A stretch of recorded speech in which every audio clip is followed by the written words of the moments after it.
ഗുരുവായൂരപ്പനെ കുറിച്ച് എഴുതിയൊരു പാട്ടിൽ പറയുന്നുണ്ടല്ലോ, പരിഭവം പറയാൻ ഞാൻ വന്നു, നിന്റെ ചിരിയിൽ ഞാൻ എല്ലാം മറന്നു എന്ന് പാടും ഗുരുവായൂരപ്പനെ കുറിച്ച്.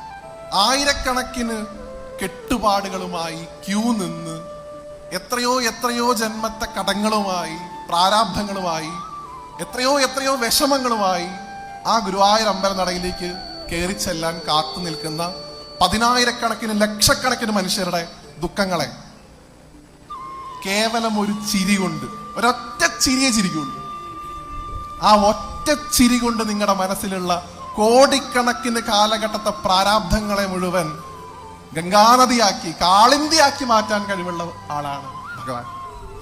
പരിഭവം പറയുവാൻ വന്നു, നിന്റെ ചിരിയിൽ ഞാനെല്ലാം മറന്നു. എന്തുകൊണ്ടറിവീല കണ്ണാ, നിൻ മുന്നിലെൻ കണ്ണു നിറഞ്ഞു പോയി.